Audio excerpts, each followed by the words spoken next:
My son Patrick slipped me a note under the table that said, "Dad, she's draining my accounts. Help?" And that's when I knew Victoria Pierce wasn't the sweet girl I thought she was. My name is Richard Coleman. I'm 62 years old, been retired for 3 years now, after 30 years as a federal judge here in Dallas. Thought I'd seen every scam in the book. Turns out the most dangerous ones don't happen in courtrooms. They happen at your own dinner table. That Sunday started normal enough. I'd been alone in this house for 8 years now, ever since my Sarah passed. Cancer took her quick 6 months from diagnosis to goodbye. Patrick was 26 then, just starting his career, and watching him try to hold it together at her funeral while comforting me broke something inside both of us. We became closer after that, but also more careful with each other. Like we were both afraid to lose the only family we had left. The house felt too big most days. Sarah's coffee mug still sat in the kitchen cabinet where I couldn't bring myself to move it. Her reading glasses on the nightstand, pictures, everywhere of better times when laughter filled these rooms. I kept busy with consulting work, reading legal journals, anything to avoid the quiet that reminded me she wasn't coming back. Patrick had thrown himself into work after his mother died. Software development became his escape the same way legal research became mine. He dated occasionally but nothing serious. Said he wasn't ready, needed to focus on his career. I worried he was using work to avoid dealing with the grief the same way I was. So when he called me 8 months ago, voice lighter than I'd heard in years, talking about meeting someone special at a tech conference, I was honestly relieved. Finally, someone who made him smile again. Her name was Victoria Pierce. She was smart, cultured, asked all the right questions about his work. "She's different, Dad," he'd said. "Really listens when I talk about development strategies, asks follow-up questions. Most people's eyes glaze over when I mention coding." When I first met Victoria 3 months later, she seemed perfect, beautiful, sure. But more than that, she had this way of making you feel like the most important person in the room. Asked about my judicial career, complimented the photos of Sarah that I keep around the house.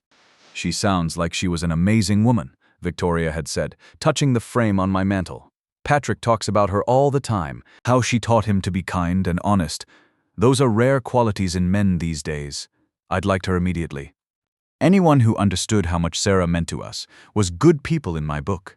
Patrick had invited me over that Sunday for dinner at my place. He still had his key, still treated it like home even though he'd moved out years ago. I'd spent the morning in my workshop trying to fix an old clock Sarah bought at a flea market. Working with my hands helped quiet the thoughts, gave me something to focus on besides missing her. When Patrick arrived, he looked good, better than he had in years. Victoria brought color back to his cheeks, made him stand straighter. Behind him came Victoria with her mother, Diana, both dressed like they were going to some fancy charity event, not Sunday dinner with family. Diana Pierce was in her early 50s, well-maintained in that way wealthy women get to be. Perfect hair, expensive clothes, the kind of jewelry that whispers money rather than shouting it. She had Victoria's same calculating eyes, though she tried harder to hide it behind southern charm. "Richard, your home is lovely," Diana said, scanning the living room like she was taking inventory. "Such beautiful antiques. That grandfather clock must be worth quite a bit." Strange thing to notice first, but I let it slide. Victoria settled into Sarah's old chair at the head of the dining table without asking.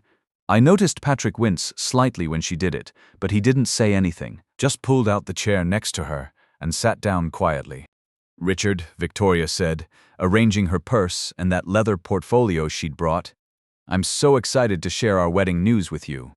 I poured myself a bourbon, Maker's Mark, the good stuff Sarah used to buy me for special occasions. Figured I'd need it. "We've been working on the most amazing plans," Diana added, her voice taking on that sugary tone some Southern women use when they want something. Instead of talking about venues or dates like normal engaged couples, Victoria pulled out her portfolio, started spreading photos across my dining room table like she was presenting evidence to a jury. Wedding magazines, printouts from websites, lists of numbers I couldn't quite make out from where I sat. "Patrick and I have been working with the most amazing wedding planner," Victoria said, her voice shifting to something more businesslike. "And we've calculated exactly what we need for our dream wedding." The way she said calculated made my gut tighten. Not planned, not hoped for, calculated. She flipped the portfolio open to a page covered in neat columns of numbers.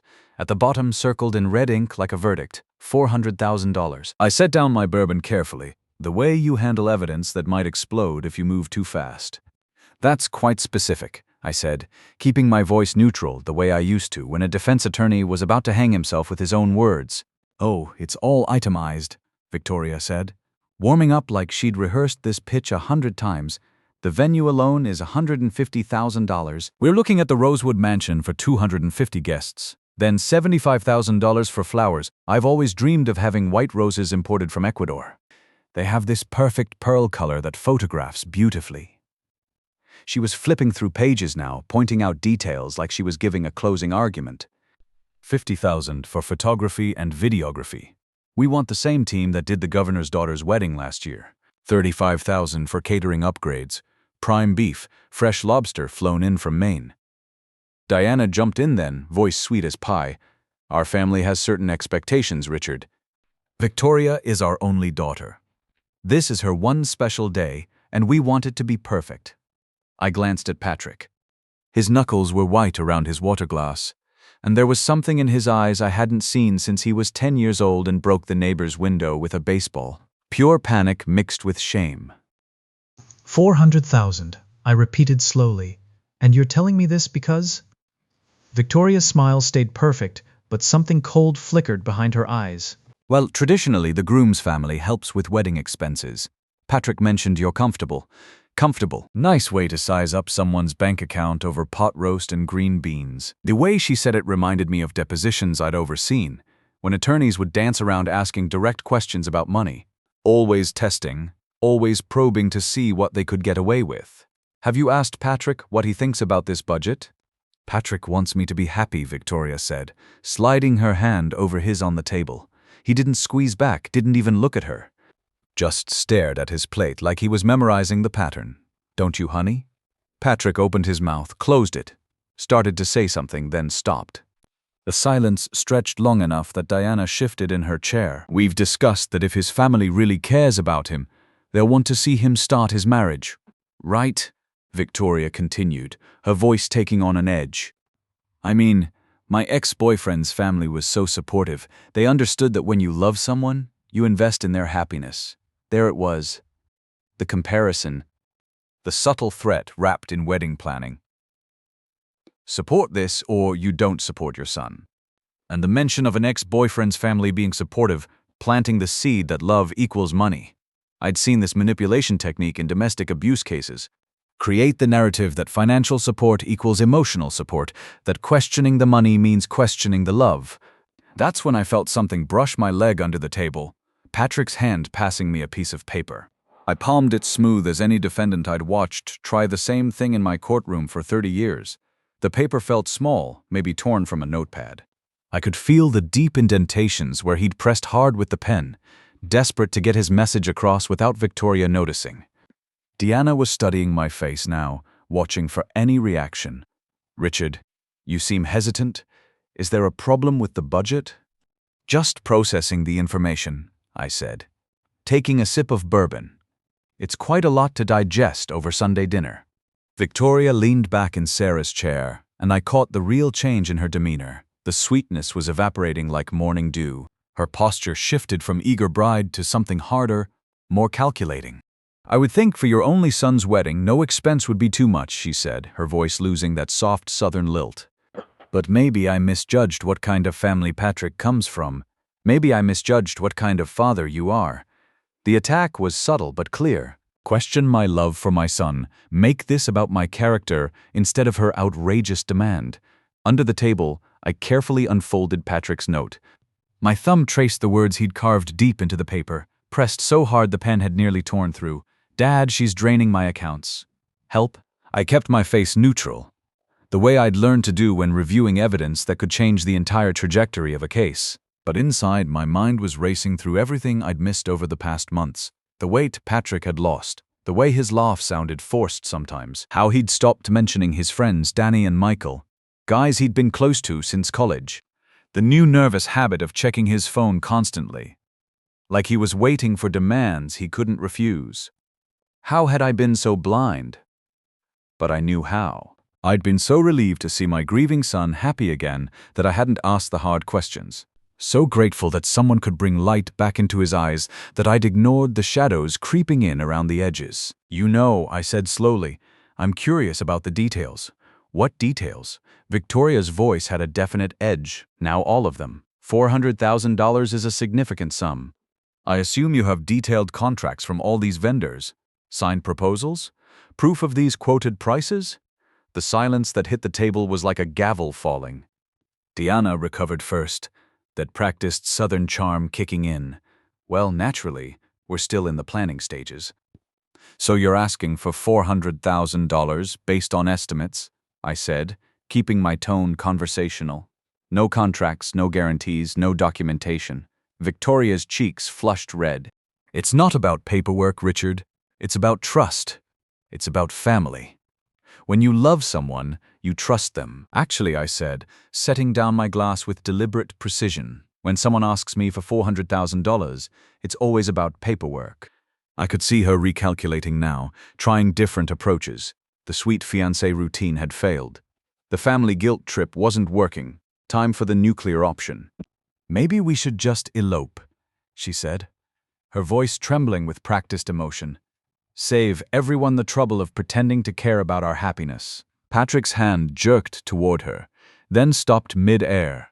I saw the conflict eating him alive, the desperate desire to fix this, to make everyone happy. Even while he'd just told me she was bleeding him dry financially. This was it. The moment where I could let this play out, watch my son make a catastrophic mistake, or I could do what I'd done for 30 years on the federal bench. Cut through the lies and force the truth into the light. I smiled. It was the same smile I used to give defense attorneys who thought they were clever right before I ruled against their motions. "Prove it," I said. Victoria blinked. "Excuse me. Prove this wedding costs $400,000. Show me vendor contracts with real company names and tax IDs. Show me signed proposals. Show me anything that proves this isn't just a number you invented." Her mouth opened, closed. Diana's eyes had gone hard as flint. "You have 72 hours, I continued, pulling out my phone and making a show of setting a reminder. 3 days to document every single dollar. If this wedding really costs $400,000, proving it should be simple." "This is insulting," Diana hissed, her southern charm cracking like old paint. "This is due diligence. Something I should have done months ago." I stood up, pulled out my wallet, and dropped $50 on the table. "Patrick, I need to talk with you privately." Victoria grabbed his arm. "Patrick, you don't have to." "Yes," I said quietly, "he does, because this is my son, and I won't watch him get manipulated anymore." The look Victoria gave me was pure hatred. In that moment, I knew Patrick's note was absolutely right. This woman was bleeding my boy dry, and she'd just realized Daddy wasn't going to be as easy to handle as his lovesick son. After they left, Patrick and I sat in my study for 3 hours. I poured him a whiskey, the good stuff Sarah used to save for celebrations. He needed it. "Dad, I feel so stupid," he said, staring at his hands. "I should have seen it coming. Tell me everything, from the beginning." Patrick unraveled the story like he was pulling apart a badly stitched seam. "It started perfect," he said. They'd met at a tech conference in Austin. Victoria seemed different from other women he'd dated, intelligent, cultured, asked thoughtful questions about his development work. She actually listened when I talked about coding languages and system architecture. Most people's eyes glaze over when I get technical. When did money come up? Second date, he laughed bitterly, asked where I lived, what neighborhood, what you did for work, where I grew up. I thought she was just getting to know me, but I knew better. Those weren't getting to know you questions. Those were asset assessments disguised as small talk. By week 3, she'd mentioned 3 times that her previous boyfriend was financially irresponsible. Patrick continued. Made it sound like a red flag she'd learned to watch for. I actually felt proud that I had my finances together. Classic manipulation. Make the victim think meeting your standards is an achievement. The friends thing happened gradually. She said Danny called too much, was probably jealous of our relationship. Michael worked too many hours, and was bad influence on my work-life balance. Steve was immature and holding me back from growing up. I knew all 3 of those boys, good kids who'd been Patrick's friends since college. Solid, Honest guys who would have spotted Victoria's game in a heartbeat. Before I knew it, I wasn't seeing anyone except Victoria and Diana. They became my whole social circle isolation. I'd seen it in domestic abuse cases, elder fraud schemes. Always the same pattern, cut the victim off from anyone who might ask uncomfortable questions. Patrick, I said, leaning forward, I need complete honesty. How much money have you given her? The next hour painted a picture that made my blood pressure climb with each detail. Emergency car repair when Victoria's BMW got rear-ended, $8,000 cash only because her insurance was complicated. Diana's emergency medical bills when her insurance wouldn't cover a procedure. Minus $12,000 for something they couldn't quite explain. Investment opportunity in a friend's boutique. $20,000 into a business Patrick had never seen. $40,000 in 8 months. My son, desperate to prove himself a worthy partner, had paid every time. The wedding demand felt different, Patrick said. More aggressive. When I suggested we could do something smaller, maybe $50,000 total, she threw a champagne glass at the wall, then immediately started crying, apologizing, saying she was just stressed about disappointing her mother. Escalation. They were testing boundaries, seeing how much they could push before he pushed back. Patrick, has Victoria ever asked you to transfer money to accounts that weren't clearly hers? His face went pale. The boutique investment. She said her friend's business partner handled the finances, gave me routing numbers and account information, said it was easier than writing checks. How did you know? Because I'd presided over this exact scheme in 2019. Different players, same playbook. Dad, I've been feeling like I'm going crazy. She remembers conversations differently than I do, says I agreed to things I never agreed to. Makes me feel like I'm losing my memory. Gaslighting. Another classic technique. And lately she's been talking about how isolated she feels from her family because of me. Says I don't understand the importance of family traditions, that I'm selfish for questioning the wedding budget. I'd heard enough. This wasn't just financial fraud. It was psychological warfare. Next morning, I called Carl Morrison, a private investigator who'd worked cases during my time on the bench. Carl, specialized in financial crimes, had a talent for following paper trails that would make an IRS agent jealous. Carl, I need deep background on 2 women. Financial records, previous relationships, property holdings, the complete picture. This official business or personal, he asked. Personal. My son's fiancée and her mother. I think they're running wedding scams. Carl whistled low. How personal we talking? $40,000 personal so far. Need to know if they've done this before. Give me 5 days for preliminary results. 2 weeks for the complete picture. 5 days works. I'll send details within the hour. While Carl worked his magic, I focused on building the legal framework. Called Stephen Brooks, a family law attorney who specialized in financial disputes. I'd known Stephen professionally for years, sharp mind, aggressive when he needed to be, but careful with evidence. Stephen, I need to hire you. My son's being targeted by what I believe is organized wedding fraud. How airtight you want this case? Airtight enough that when this goes to court, they don't just lose. They face federal charges. Stephen's retainer was $5,000. I wrote the check without hesitation. The 72 hours passed with radio silence from Victoria. Not a single vendor contract, not one signed proposal. Instead, on hour 71, she sent Patrick a text. Wedding planner says verbal agreements are standard for luxury events. Detailed contracts come after deposits. You trust me, don't you? Perfect. She was creating a narrative where asking for documentation became an act of betrayal, where due diligence meant lack of love. I screenshotted that text. It would be useful later. On the 5th day, Carl called. Your instincts were dead on, he said without preamble. Victoria Pierce. Real name Victoria Martinez. 29 years old. 3 previous engagements in Texas over the past 4 years. All ended 2 to 3 weeks before the wedding date. My hand tightened on the phone. Give me the details. Houston first. Groom named Danny Rodriguez, works in oil and gas. Lost $55,000 in wedding deposits. Victoria kept delaying contract reviews, saying luxury planners work on relationships, not paperwork. Wedding got called off when he finally demanded to meet the vendors face-to-face. Austin second. Michael Torres, commercial real estate developer. $48,000, exact same pattern. luxury wedding plans, vague documentation, money transferred to various vendors that couldn't be verified. The third one's the most interesting. San Antonio, investment banker named Gary Phillips.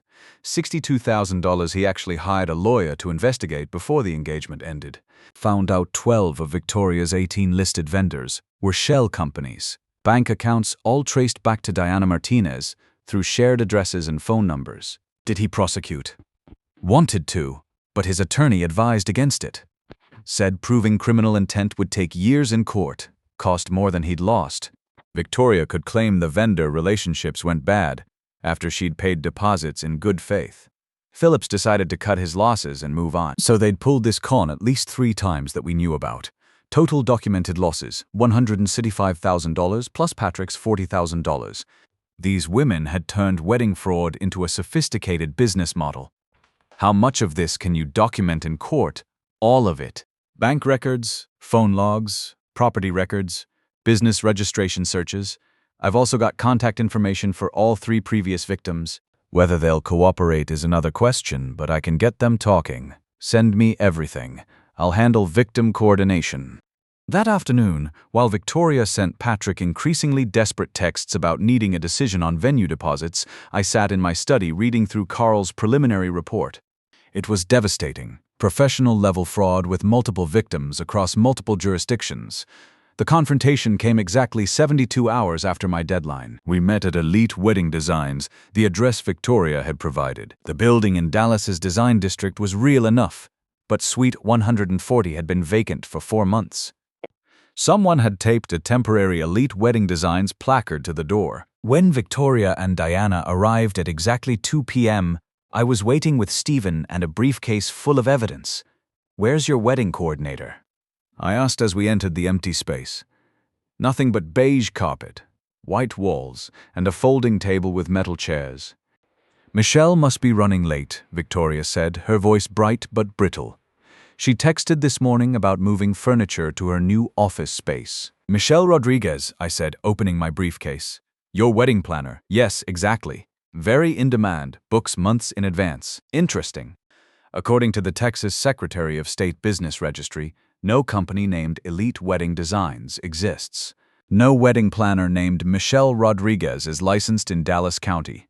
Victoria's smile froze like ice forming on a windshield. Deanna took a half step backward toward the door.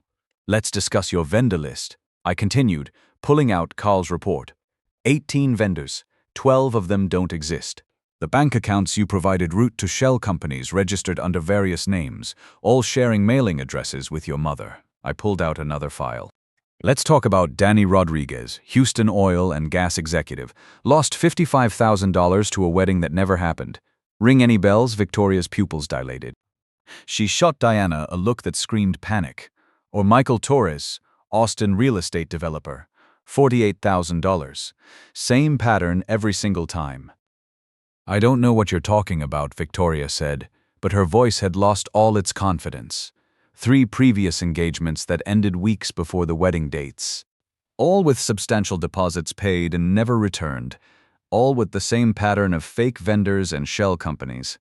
I leaned forward across the folding table. "Victoria, I spent 30 years presiding over financial crimes. This isn't coincidence or bad luck. This is organized criminal enterprise." Patrick was staring at Victoria like he was seeing her for the first time, which, in a way, he was. The mask was finally coming off. "You can't prove anything," Diana said desperately. "I can prove everything," I said quietly. "Bank records, phone logs, victim testimony, shell company documentation." I pulled out my phone. "This is ADA Marcus Webb, Financial Crimes Division. I've worked with him for 15 years. One phone call, and you're both under federal investigation by morning." "You're bluffing," Diana whispered, but her voice shook. "Am I?" I showed them Webb's contact information on my screen. Victoria's composure finally shattered completely. "You self-righteous bastard," she hissed. "Your precious son was nothing special. You know that? Just another mark with daddy issues and a trust fund." "There it is," I said softly. Finally, the truth. Stephen had been recording the entire conversation on his phone. "You can leave now," I said, "or I make that call." "Your choice." They left. Victoria's heels clicked frantically on the tile floor as they fled toward the elevator. 2 days later, faced with overwhelming evidence including recorded confessions, Victoria pled guilty to multiple counts of wire fraud. She received 10 years in federal prison. Diana got 12 years due to her prior conviction record in Louisiana. Patrick learned to trust his instincts again. I learned that retirement doesn't mean a judge ever really stops being a judge, and Victoria Martinez learned that when you demand $400,000 over Sunday dinner, you better make sure there isn't someone at the table who spent 3 decades recognizing cons when he sees them. Listen, if you're reading this and you're a father with adult kids, pay attention to the changes. When your son or daughter suddenly stops talking about their friends, when they start making financial decisions that don't make sense, when they seem anxious around their new partner, those aren't just relationship quirks. They are warning signs. Trust your instincts and ask the hard questions. The best protection you can give your children isn't money or advice. It's teaching them that real love never comes with a price tag attached. And sometimes the most important thing you can do is simply refuse to enable someone else's lies.